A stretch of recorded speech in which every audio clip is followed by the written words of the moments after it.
When you think about Elon Musk, you probably think rockets, cars, AI. But it turns out those aren't really the point. They're just tools in a much, much bigger philosophical quest. According to Musk, every single one of his companies is designed to help answer one fundamental question, a question that's been on his mind since he was just a teenager. And there it is, straight from the man himself. This is the core of everything. It's not about profit. It's not just about cool engineering. It's about a question he's wrestled with his whole life. What is the point of it all? Why are we even here? And his answer isn't just some abstract thought. It's the actual blueprint for everything he builds. So, what's his answer? Well, it's not a simple one-liner. It's a mission. He believes that to find the meaning of life, we first have to be capable of even asking the right questions. And to do that, humanity needs an upgrade. We have to expand the scope and scale of our collective consciousness. Basically, we need to become a smarter, more unified species. So what does he even mean by expanding consciousness? He explains it with this really powerful analogy. Think about it. You're made of about 40 trillion cells, but you think of yourself as one single being. Your right hand doesn't get into a fight with your left hand. In that same way, he sees all of humanity as individual minds that could be linked up to form something way, way bigger, a true collective consciousness.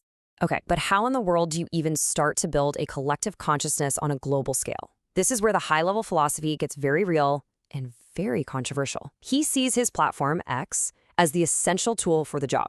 In his mind, it's not just about posting videos and memes, it's about wiring humanity together into one single global conversation.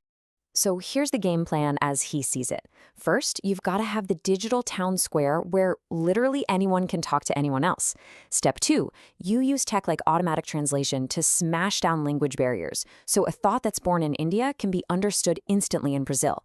And the ultimate goal of all this? A connected humanity that can start to collectively solve the biggest questions out there. All right, so if this expansion of consciousness is going to be powered by superintelligent AI and really advanced robots, that has a massive, massive consequence for our daily lives.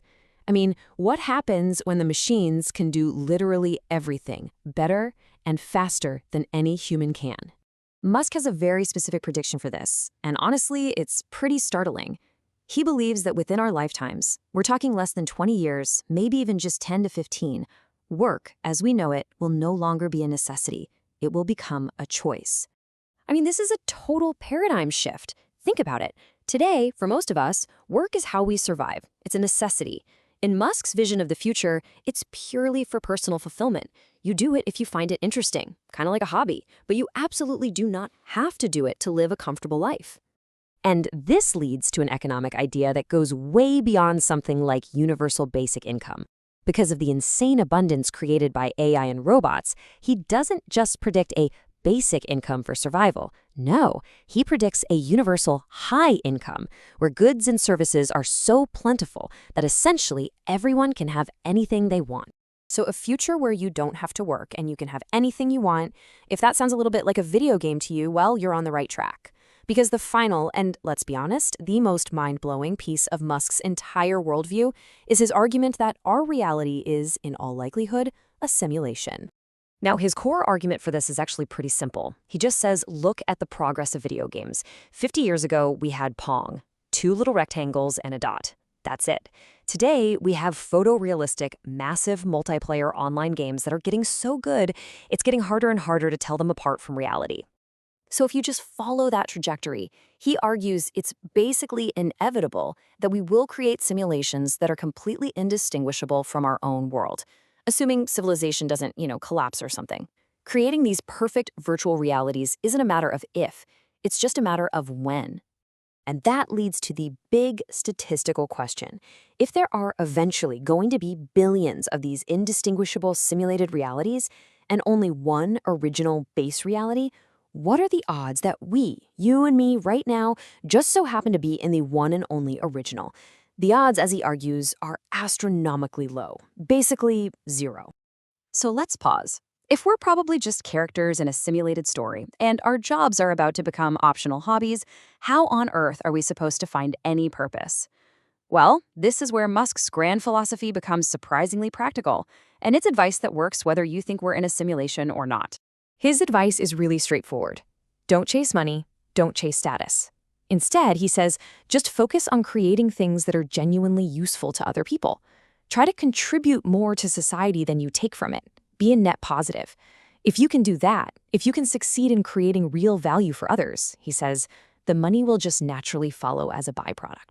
This brings us to one last really fascinating idea that kind of ties his entire philosophy together. If we're going with the premise that we're in a simulation, then it has to follow a certain logic. And Musk's conclusion is this: the most interesting outcome is always the most likely outcome. So what's the logic behind that? It's almost like a digital Darwinism. Think about it. When humans run simulations, like for rocket flight or a self-driving car, which ones do they pay attention to?